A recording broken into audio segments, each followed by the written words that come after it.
हाफिज Abdul mannan साहब इंतहाई खुशकिस्मत अल्लाह पाक दरजात बुलंदी और इहदे वालिदैन को क़यामत दा नवाज पाक करे। आओ किते हाफिज़ां दे वालिदैन सोने दा ताज खाना मामला दे सिर ते हाजी रफीक साहब दा पुत्रा ते मीर साहब दा दोस्त हां ये नहीं मुहम्मद अली मुबारक हाफिज सलाह लिया कर हाफिज सलाह लिया कर ए साइंस स्पीकर वाला जी उसका पुत्र माशाल्लाह मालूम हो कि कोई शख्सियत नहीं। देखो किस घर में अल्लाह पाक ने चला रोशन किया है। आमीन सुभान अल्लाह माशाल्लाह भाई असली साला बड़ा जैसा करके पक्का भी बना ऐ साडे जिम्मेदार है। हाफिज लुकमान सखावत साइंस स्पीकर वाला जी पुत्रा जी सखावत साहब दा बेटा जी माशाल्लाह इस बच्चे ने कुरान पाक हिफ्ज़ कर लिया अल्हम्दुलिल्लाह। हाँ सूट की जो शीशा उसी में वो सूट से ये आडी जी अगली में मेरी क्लास है जिसमें इंशाल्लाह अगर स्टूडेंट लैम्बा यो के लैम्बा तलाशबाज मलक साहब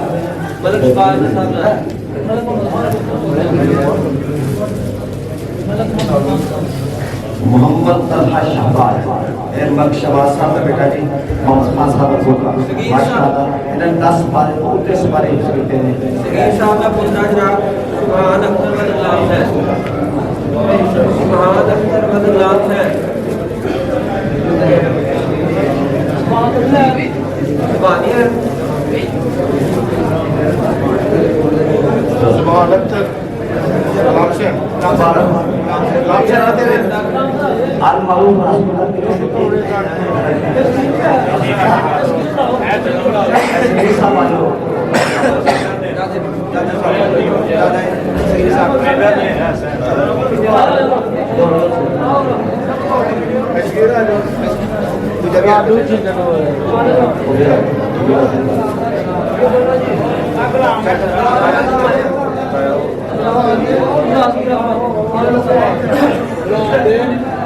चलो ठीक है अब्दुल मनान रफी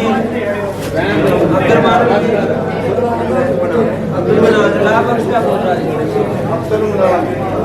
ये नाजरा पड़ता है हमारा मोहम्मद शायद पुत्रा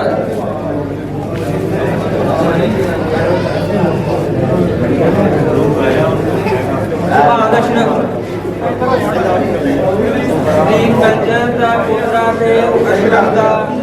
बेटा अशरफ मरमुदा बच्चे वाला बेटा सुभान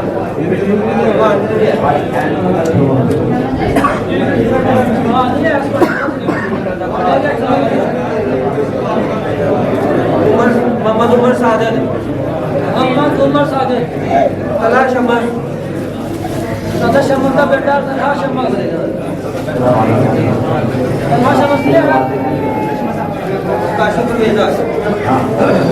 काशिफ परवेज राजा परवेज साहब का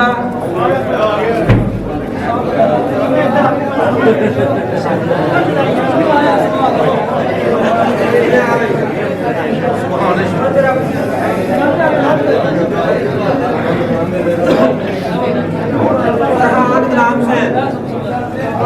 दूसरा बेटा फरहान किधर गया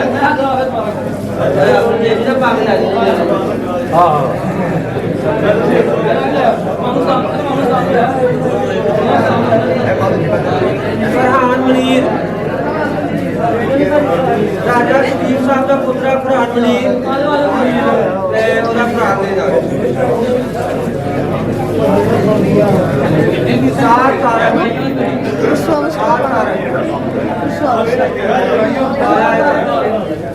तारक का बेटा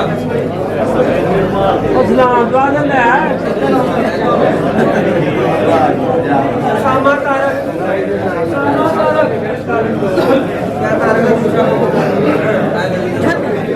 सुभान जाहिद का बेटा ममाद लियाकत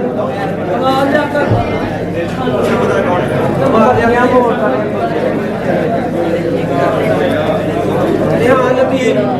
का बेटा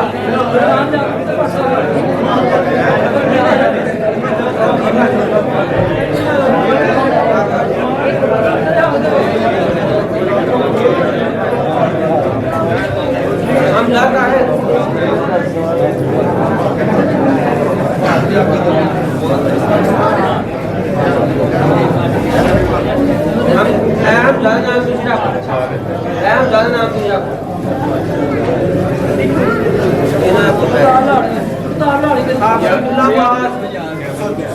हाफिज अब्दुल्ला माज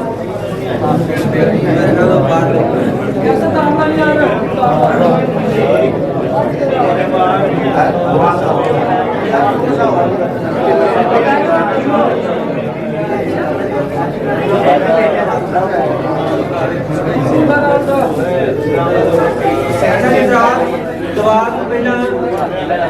क्योंकि मौलाना साहब ने ऐलान कर दिता है 9th 10th का 9वीं 10वीं और 6वीं ला के 8वीं का ਅਸੀਂ ਬੜੇ 30 ਸਾਲ ਦੇ ਤਜਰਬੇ ਤੋਂ ਬਾਅਦ ਵੇਖਿਆ ਕਿ ਜਿਹੜੇ ਬੱਚੇ ਹਿੰਮਤ ਨਹੀਂ ਕਰ ਸਕਦੇ ਉਹ ਮੁਕੰਮਲ ਕਰਨ ਤੋਂ ਬਗੈਰ ਚਲੇ ਜਾਂਦੇ ਨੇ ਉਹਨਾਂ ਵਾਸਤੇ ਅਸੀਂ 6ਵੀਂ 7ਵੀਂ ਵੀ ਨਾਲ ਅਰਬੀ ਕਿਤਾਬਾਂ ਸ਼ੁਰੂ ਕੀਤੀਆਂ ਜਿਹੜੇ ਬੱਚੇ ਹਿੰਮਤ ਕਰ ਚੁੱਕੇ ਨੇ ਜਾਂ ਫਰੈਸ਼ ਉਹਨਾਂ ਨੂੰ ਅਲੂਮੇ ਇਸਲਾਮੀਆ ਮੌਲਾਨਾ ਸੁਹੇਬ ਸਾਹਿਬ ਇਸ ਜਿਮਾ ਪੜਾਇਆ ਸੀ ਉਹਨਾਂ ਨੂੰ ਰੱਖ ਲਿਆ ਉਹ ਇਨਸ਼ਾਅੱਲਾ ਬਪਰਾਨ ਕਰਨਗੇ ਪਿਛਲੇ ਟਾਈਮ ਵੀ ਫਾਈਨ ਅਕੈਡਮੀ ਦੇ ਨਾਲ ਸਾਡੀ ਗੱਲ ਹੋਈ ਹੈ वो आते सन अद्धी फीस उन्हें थोड़ा दरस का बच्चा होगा ही अद्धी फीस लाओ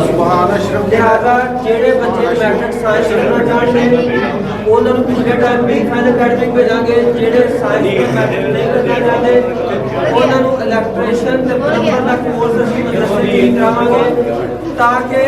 ਅਲੂਮੇ ਇਸਲਾਮੀਆ ਕਰਨ ਤੋਂ ਬਾਅਦ ਹੱਥ ਨਾਲ ਬੁਲੰਦ ਆਪਣਾ ਖੁਦ ਮਾਰਕ ਕਵਾ ਸਕਣ ਜਿਹੜੇ ਬੱਚੇ ਮੈਟ੍ਰਿਕ ਕਰਨਾ ਚਾਹੁੰਦੇ ਸਾਇੰਸ ਨਾਲ ਮੈਟ੍ਰਿਕ ਕਰਨਗੇ ਦੂਸਰੇ ਇਲੈਕਟ੍ਰੀਸ਼ੀਅਨ ਤੇ ਪਲੰਬਰ ਦਾ ਕੋਰਸ ਮਦਰਸੇ ਹੀ ਕਰਾਵਾਂਗੇ ਤਾਂ ਕਿ 2 ਸਾਲ ਦੇ ਅੰਦਰ ਅਰਬੀ ਦੀ ਸੰਦ ਵੀ ਲੈ ਲੈਣ ਅਰਬੀ ਟੀਚਰ ਵੀ ਰੱਖ ਸਕਣ ਔਰ ਨਾਲ ਇਲੈਕਟ੍ਰੀਸ਼ੀਅਨ ਤੇ ਪਲੰਬਰ ਦਾ ਕੋਰਸ ਵੀ ਬੜੇ ਅੱਛੇ ਤਰੀਕੇ ਨਾਲ ਚਲਾ ਸਕਣ ऐसे लोग ਜਿਹੜੇ ਆਪਣੇ ਬੱਚਿਆਂ ਨੂੰ ਮਦਰਸੇ ਦੇ ਅੰਦਰ ਇਸ ਨਈ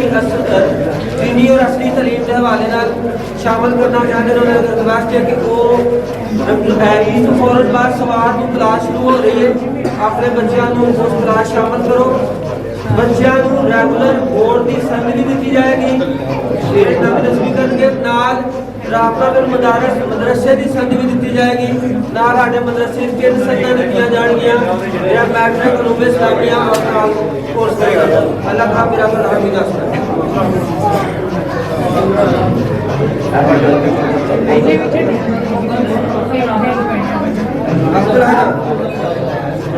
ਜਿਹੜੇ ਬੱਚੇ ਸਾਡੀ ਜਾਮਿਆ ਮਸਜਿਦ ਖਤਮੇ ਮੋਜ ਕੁਰਾਨ ਪਾਕ ਨਾਜ਼ਲਾ ਪੜਿਆ ਹੈ ਅਸੀਂ एजुकेशन दे रहे हैं ਜਿਹੜੀ ਆਪਣਾ ਨਾਜ਼ਲਾ ਕੁਰਾਨ ਦੀ ਅਬਦੁਲ ਮਨਾਨ ਇਮਤਿਆਜ਼ ਹੈ अब्दुल हनान इम्तियाज हनान इम्तियाज ਇਹਦਾ ਨਾਜ਼ਰਾ ਬੜਿਆ ਸਪਸ਼ਟ नामान अली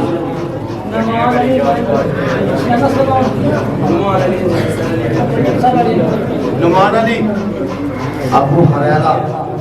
जिन्हें नाज़रा कुरान मुकम्मल किया इस मंजिल तो उन्होंने सजा है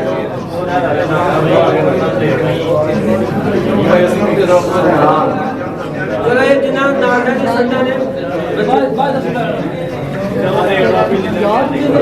ज़ैन अली अब्दुल हसीब मोहम्मद हमजा रफीक मोहम्मद कासिम बिन नाज़िम सैफुल्लाह और फैजुर रहमान